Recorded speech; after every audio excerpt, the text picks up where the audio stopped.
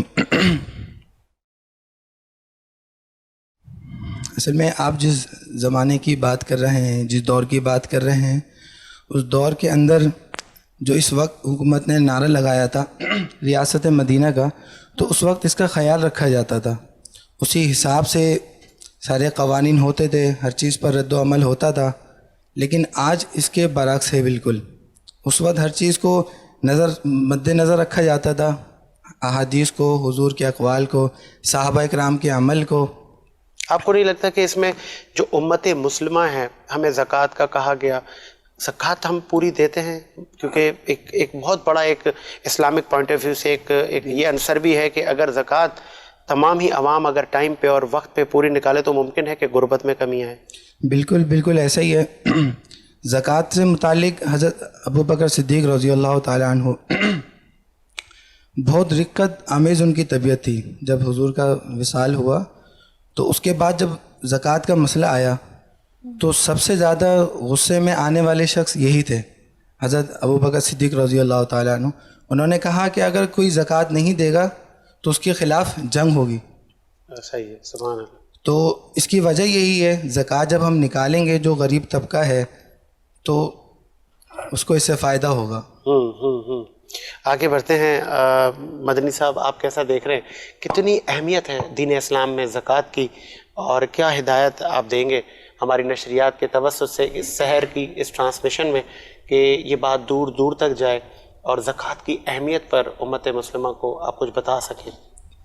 دیکھیں، جیسا کہ آپ نے زکوٰۃ کا تذکرہ کیا، تو زکوٰۃ کی اہمیت کے لیے یہ بات کافی ہے کہ اللہ تبارک و تعالیٰ نے قرآن مجید فرقان حمید میں اکثر مقامات پر جہاں نماز کا تذکرہ کیا وہیں زکوٰۃ کا تذکرہ کیا. وَأَقِیمُوا الصَّلَاةَ وَآتُوا الزَّکَاةَ.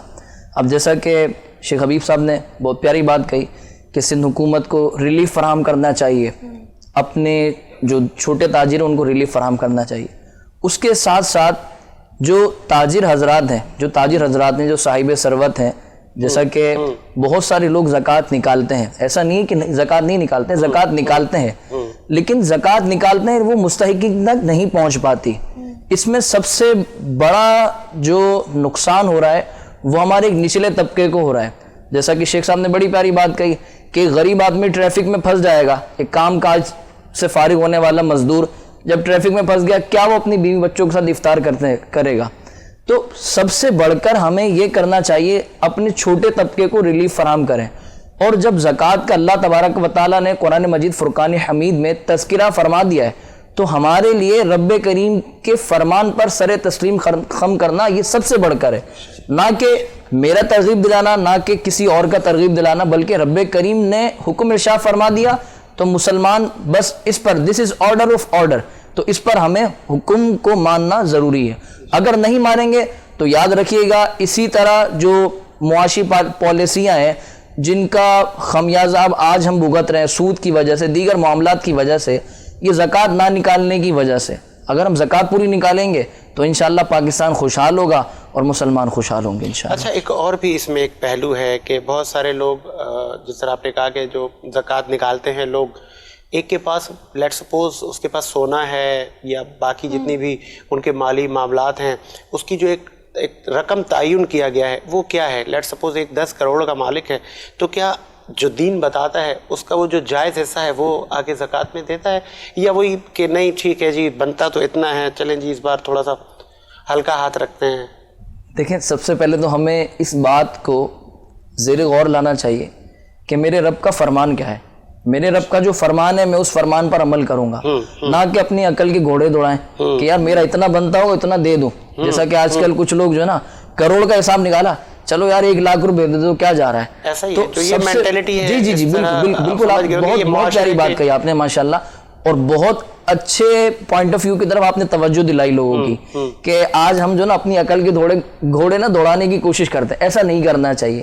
ہمیں کرنا یہ چاہیے، دیکھیں یاد رکھیے گا زکوٰۃ کا سب سے پہلے جو ہے نا ہم مقدار جو ہے زکوٰۃ کتنی مقدار میں دینی ہے، تو 52.5 تولہ چاندی ہو یا 7.5 تولہ سونا ہو، 52.5 تولہ چاندی ہو یا 52.5 تولہ چاندی کی رقم ہو، اس کی رقم کے مطابق زکوٰۃ نکالنی ہے.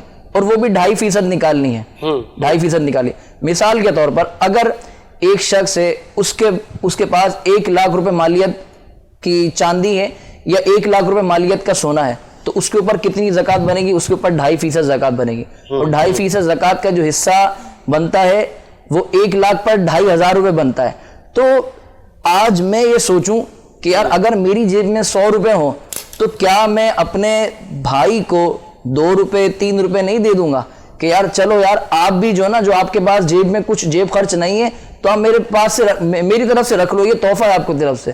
لیکن اللہ تبارک و تعالیٰ کا جہاں فرمان ہے, آج ہم اس فرمان کو فوقیت نہیں دیتے بلکہ دیگر معاملات کی طرف اپنے آپ کو انتشار والی کیفیت کی طرف لے جانے کی کوشش کرتے ہیں. تو یاد رکھیے گا ایسا نہیں کرنا چاہیے. اگر ایسا کریں گے تو جس طرح آج ہم پستی کا شکار ہو رہے ہیں, جس طرح آج ہم معاشرتی بگاڑ کا شکار ہو رہے ہیں, اسی طرح معاشرتی بگاڑ کا شکار ہوتے رہیں گے اگر رب کریم کے فرمان کو فوقیت نہیں دیں گے. جی بہت خوبصورت بات. مدنی صاحب, آپ کو نہیں لگتا کہ جو فلاحی ادارے ہیں آج کل تو مطلب ہر دوسرا تیسرا بندہ سوشل ورکنگ کی طرف جا رہا ہے, تو کچھ ایسے فلاحی ادارے بھی ہیں جو کہ اپنی فیملی سے نہیں شروع کرتے لیکن وہ پبلسٹی کے نام کے لیے دوسروں کی طرف جاتے ہیں, وہ اپنی فیملی میں ہیلپ نہیں کرتے. کیونکہ میں نے خود پرسنلی ایسے فلاحی اداروں کو دیکھا ہے جنہوں نے اپنی فیملی سے شروعات نہیں کی, دور کے رشتہ داروں کو بھی نہیں دیکھا جن کو ضرورت تھی, اور آج کل کے تو دور میں بہت زیادہ ضرورت ہے, ان سے شروعات کرنے کے بجائے دوسری طرف جانا, یہ کیا اسٹیپ صحیح ہے؟ مطلب شریعت جس طرح کہہ رہی ہے کہ گھر سے جی اور رشتہ داروں سے شروعات کر کے پھر پڑوسی, پھر آپ نے بہت پیاری بات کہی کہ ہمیں سب سے پہلے اپنے رشتہ داروں کو, پڑوسیوں کو دیکھنا چاہیے, کیونکہ پڑوسی کا حقوق رشتہ دار کا حقوق سب سے بڑھ کر ہے. اس کی اہمیت اس حدیث مبارکہ سے واضح ہوتی ہے کہ جب حضور جان عالم صلی اللہ تعالیٰ علیہ وآلہ وسلم کی بارگاہ ایک ایک صحابی رسول حاضر ہوئے کہ یا رسول اللہ میری والدہ کا انتقال ہو گیا, اب میں کس کی خدمت کروں؟ تو حضور جان عالم صلی اللہ تعالیٰ علیہ وآلہ وسلم کی ذات پر ہم قربان, ہماری جانیں قربان, ہمارے مال متا سب کچھ قربان, فدا کا وبی امی یا رسول اللہ. تو حضور جان عالم صلی اللہ تعالیٰ علیہ وآلہ وسلم نے ارشاد فرمایا تمہاری خالہ, تم اپنی خالہ کا خیال رکھو. اس حدیث مبارکہ سے واضح ہوتا ہے کہ رشتہ داروں کا خیال کرنا, رشتہ داروں کے معاملات کو اچھا کرنا ہمارے اوپر کتنا ضروری ہے. تو جو فلاحی ادارے جو آج کام کر رہے ہیں ہمارے معاشرے میں, ہماری سوسائٹی میں کام کر رہے ہیں, بہت اچھی بات ہے, آپ کو کام کرنا چاہیے کیونکہ آپ ہی کی وجہ سے ہمارے ملک پاکستان کی, ہماری قوم کی سربلندی ہے. اور آج دنیا میں جہاں کہیں بھی دیکھا جاتا ہے, جہاں کہیں بھی آپ دیکھیں, بظاہر پاکستان کو ایک غریب ترین ریاست کے نام سے جانا جاتا ہے, لیکن آپ یہ بات ذہن نشین رکھیے گا, آج دنیا میں جہاں کہیں بھی سب سے زیادہ صدقہ و خیرات کرنے والے ملیں گے وہ پاکستان میں ملیں گے, جہاں پر سب سے زیادہ انسانیت کی خدمت کو فوقیت دینے والے ملیں گے وہ پاکستان میں ملیں گے. الحمدللہ پاکستان ایسی ریاست ہے. تو تمام فلاحی اداروں سے میری ریکویسٹ ہے کہ آپ ضرور بضرور جو ہے نا فلاحی کام کیجئے, لیکن سب سے پہلے اپنی ذات سے چینجنگ لانے کی کوشش کیجئے, اپنی ذات سے لوگوں کو مستفیض کرنے کی کوشش کیجئے. کہ حضرت سیدنا فاطمہ الزہرا طیبہ طاہرہ رضی اللہ عنہا کہ جب رمضان کے روزے ہوتے تو حضرت سیدنا امام حسن رضی اللہ تعالی عنہ ارشاد فرماتے ہیں کہ میں نے اپنی والدہ کو, محترمہ کو دیکھا کہ رمضان کے روزے رکھتے, رمضان کے روزے رکھتی, رمضان کے روزے رکھنے کے ساتھ ساتھ ساری رات نوافل کی کثرت بھی کرتی. اور اگر کوئی حضرت سیدنا فاطمہ الزہرا رضی اللہ تعالی عنہا کے دروازے پر کوئی سائل آ جاتا تو اس سائل کو خالی نہ لوٹاتی بلکہ کچھ نہ کچھ دیتی ضرور. سبحان اللہ, سبحان اللہ, بہت ہی خوبصورت بات بولی آپ نے. ہمارے ساتھ ایک نعت خواں موجود ہیں عبدالرحمان رحمانی صاحب. رحمانی صاحب میں چاہوں گی کہ آپ نعت رسول صلی اللہ علیہ وسلم سے شروعات کریں اور ہمیں سنائیں, کیونکہ ہمارے ویورز بھی چاہتے ہیں, جیسے کہ ساجد نے بتایا آپ کو کہ ہمارے یہاں کمپٹیشن بھی ہو رہا ہے نعت خواں کے درمیان جو کہ ووٹنگز پہ ڈیپینڈ کرتا ہے. ووٹنگز ہمارے 24 آورس کے ڈیوریشن تک عوام کرے گی. تو ہم آخری عشرے میں ہماری کوشش ہے کہ ان نعت خوانوں کو بلا کے ان کی حوصلہ افزائی کی جائے, ان کو انعامات دیے جائیں. جی بسم اللہ. بسم اللہ الرحمن الرحیم. اللہم صلی علی محمد کما صلیت علی ابراہیم وعلی آل ابراہیم انک حمید مجید. اللہم بارک علی محمد وعلی آل محمد.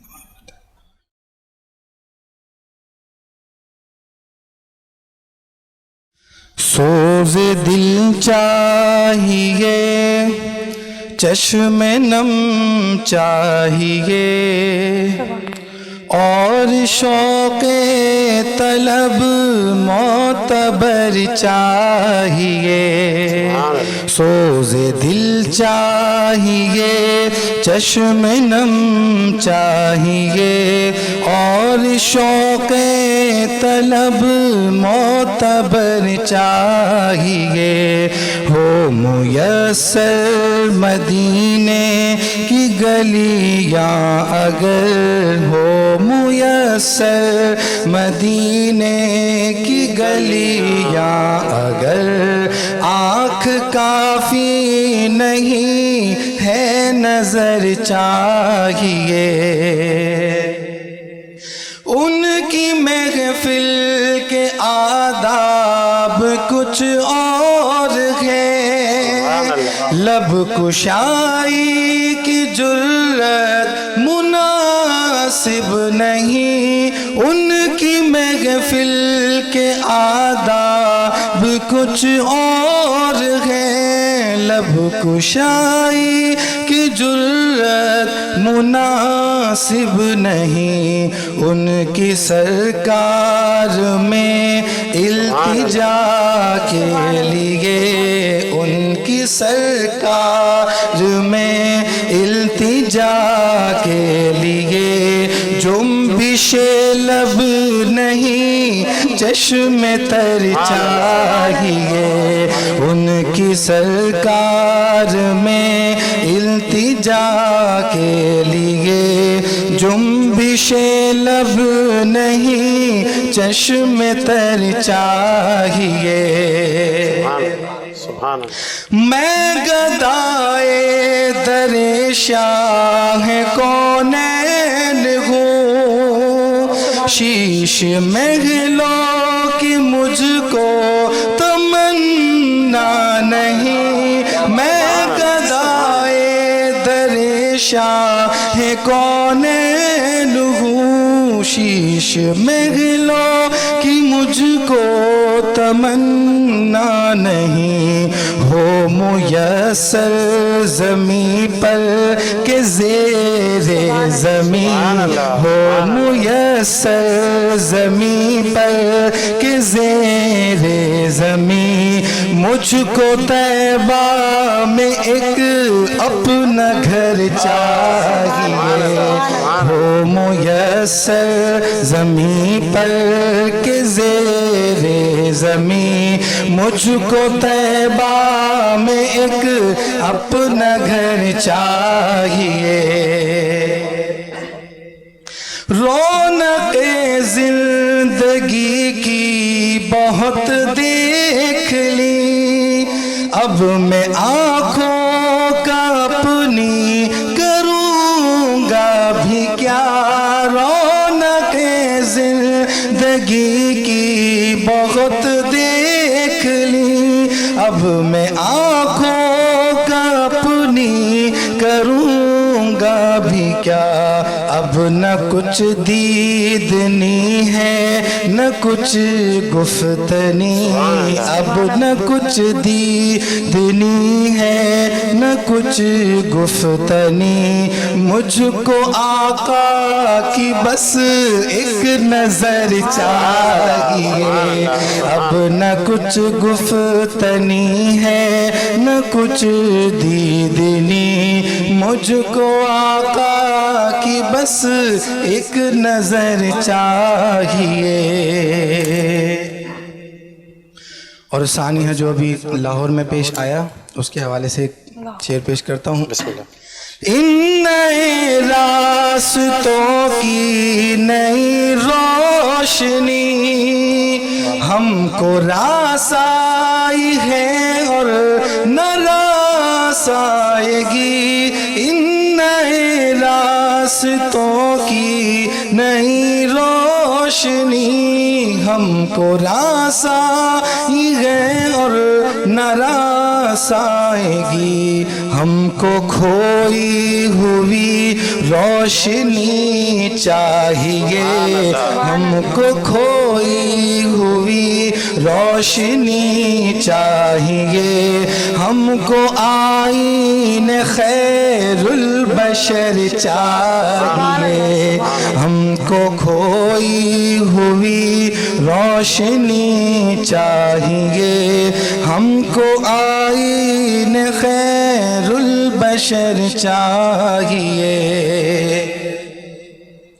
مدحت شاہ کونو مکا کے لیے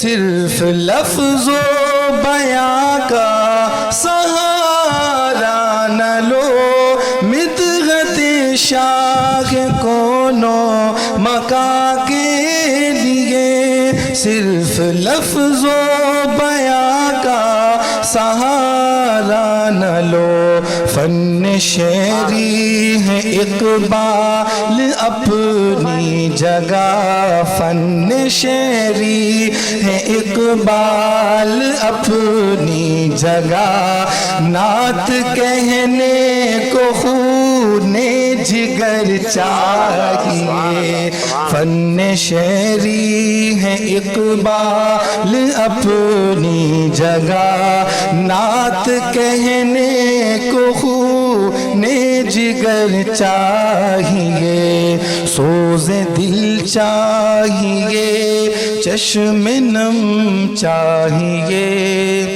اور شوق طلب معتبر چاہیے سبحان اللہ بہت خوب. وقت ہوا جاتا ہے ایک بریک کا, ملتے ہیں ایک بریک کے بعد.